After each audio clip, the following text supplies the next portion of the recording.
of these carefully calculating thieves have walked away with millions of dollars in cold, hard cash, some with priceless art and others with enough gold and jewelry to make the royal family jealous. So what are their tricks? And did they ever get caught? Time to find out. Stealing an ATM with a digger. Nothing quite entices a potential thief like an ATM. There's just something about the fact that the machines sit completely unguarded in public places. If someone could find a way to crack it open, they would be walking away with up to $200,000. Here's the issue though, ATMs are notoriously hard to steal. Besides the 250-pound weight of the machine itself, they're typically bolted down into concrete floors. That's why thick-skulled thieves tried to use crowbars or drills to smash it apart, sometimes even ramming cars into them. Over in Northern Ireland, some creative criminals took it one step further. Instead of a car, they used a digger, and as you can see, they had no problem tearing up the wall around it. Like an arcade-style claw game, the thieves then dropped the machine into their roofless Citroën Berlingo van. This was actually the 9th machine stolen in Londonderry within a year. Must have been something in the water. Dunbar armored car robbery of 1987. While they did have the foresight to customize the van, there wasn't a whole lot of planning. Just smash, grab, and then deal with the money and machine later once in hiding. For the Dunbar armored car robbery of 1987, it was another story. This famous crime involved meticulous planning. The gang of 6 thieves, led by a man by the name of Alan Pace, managed to rob the Dunbar Los Angeles vault and walk away with a ludicrous sum of $18.9 million. That's over $28.5 million by today's standards. Alan Pace was the man on the inside. He worked for Dunbar as a regional safety inspector, and by doing so was able to analyze the timed movements of the security cameras. So once the plan was in place, he led his gang through the front door with his very own set of keys. That was the easy part, though. The hard part was overthrowing the guards. Once they were in the clear, they broke into the vault and moved all the cash into, ready for this, a U-Haul truck. How long did they get away with it? Well, for 7 years, the crew remained at large, laundering the cash through businesses. Of course, a slip was bound to happen, and once one guy, Eugene Hill, was caught, he ratted out everyone else. Unfortunately for the cops, they only found half the money.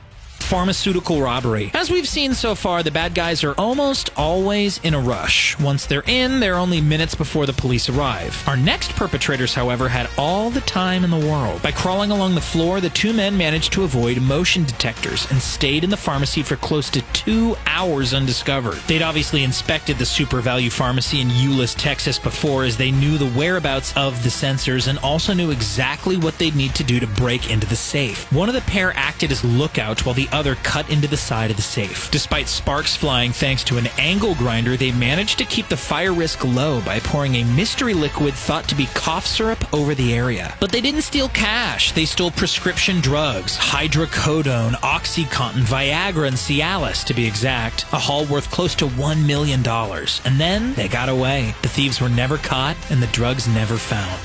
Isabella Stewart Gardner Museum theft. Now it's time for something a little more extreme. This is the Isabella Gardner Museum in Boston, home to what's known as the biggest cold case heist in U.S. history. As you can imagine, a museum wouldn't have too much cash on hand to steal, right? Any guesses what they do have, though? That's right, priceless art. The Storm of the Sea of Galilee by Rembrandt, The Concert of Vermeer, 5 drawings by Degas, and 6 other rare, expensive pieces were snatched up in what turned out to be the single largest case of stolen art in America, like ever. And it was all over and done within just 81 minutes. Apart from the excessive value, what made this event so special? Well, it was the way the 2 thieves broke in. Actually, they didn't break in. They were let in. By dressing up as police, fake mustaches and all, the men were able to trick the inexperienced night watchmen into thinking that they were responding to a disturbance call. If you were a person on guard, would you let 2 shady police officers in? Tough call. Let us know in the comments. The heist happened in 1990, and even today the museum is still offering a $10 million reward for anyone with info that leads to the painting's recovery.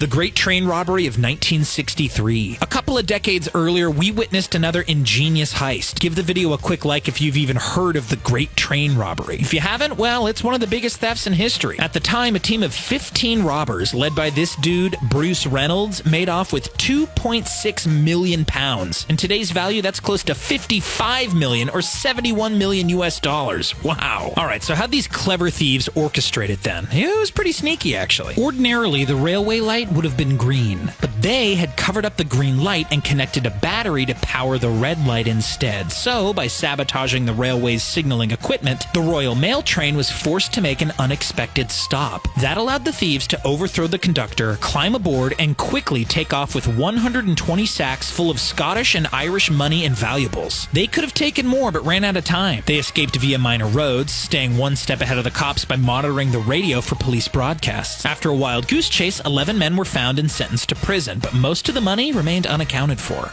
Stealing a Tesla. From trains to cars, our next heist is as simple as it is clever. Gone are the days when we would turn a key to unlock and start a car. Modern vehicles are built with keyless entries, which is handy for the driver. Unfortunately, it's also handy for cunning thieves, especially this pair of bandits who got off with nearly a $40,000 Tesla Model 3. The thieves used the fundamental technology of the keyless unlocking system to their advantage. Since most people leave their keys, or their wireless fob in this case, near the front door, one of the two men held up a relay wire system next to the house, which transmitted the signal towards the car, making the Tesla's computer system think that the fob was actually in close range. The other man simply opened the car door, started the ignition, and drove off. Easy as pie. It all happened last year at 3:30 a.m. on a Wednesday morning in Borehamwood, about 12 miles from central London. While the theft was well executed, the driving was not. Local authorities said the stolen car was discovered crashed in London just 30 minutes after it was taken. Hatton Garden jewelry robbery. Next up, we've got the infamous calculated Hatton Garden robbery of 2015. The story goes that a team of criminals broke into a safety deposit company in London called Hatton Garden and got off with £200 million worth of cash and rare jewelry, including diamonds, sapphires, and gold. So how'd they get in? Well, they disabled the alarms, abseiled down an elevator shaft, then used heavy construction drills to put a hole through the thick concrete walls, eventually hauling out their collection in giant trash containers on wheels. Oh, and it was Easter Monday, so the place was basically empty. What's also unique about this case are the robbers themselves. They weren't young or flashy. In fact, they were all old guys and former criminals who just wanted to go out with a bang, with one final Hail Mary of a heist. Brian Reeder, a 76-year-old, was the brains behind it all. Although apparently the plan still wasn't smart enough, because they were all eventually caught and imprisoned for up to 7 years. The loot, on the other hand, was never found. Banco's Central Heist. About a decade earlier in 2005, we had another heist of epic proportions involving an elusive man-made tunnel, the Banco Central Heist in Fortaleza, Brazil. In early August, a gang of crafty burglars found a way to tunnel into the bank's vault from next door. Hold up, how did they get next door without being noticed? Well, easy. They rented the next door property. By disguising themselves as a landscaping company, the thieves were able to remove the massive amounts of dirt and rock needed to build the underground tunnel without causing any speculation. It meant they could take their time too, and trust us, it would have taken plenty of time to build a 4-meter deep tunnel that spans 78 meters in length, or 256 feet. Not only did they build this tunnel with plastic and wood casing for a strong support foundation, but they even installed air conditioning and lights. They walked away with the equivalent of over $70 million US, so we're sure they didn't mind splurging on a little AC. Do you think that the perps got caught though? If you guess yes, you're right. 5 of them were arrested,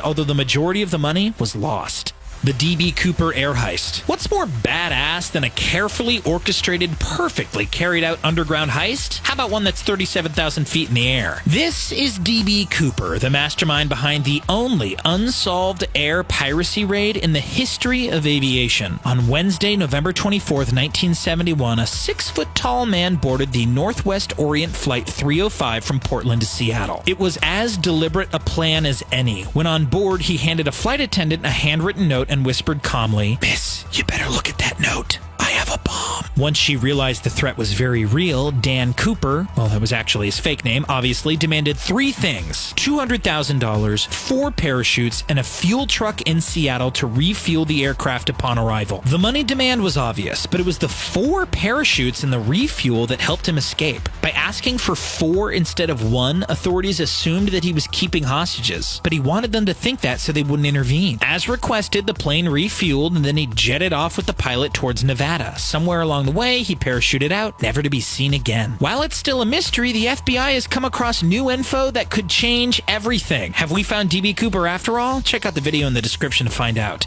ATM explosion. Remember the digger tearing apart the ATM earlier? Well, when thieves don't have access to diggers, they try out other methods. Sometimes it's cars revving at full speeds while pulling a rope, and sometimes it's a carefully orchestrated explosion. Once in a while, however, the explosion is just a bit too big, destroying much more than just the ATM's casing. This one happened in Hampshire in England in 2013 and was captured by local CCTV cameras. The issue with tampering violently with ATM machines is that many are built with intelligent banknote neutralization systems, or IBNSs.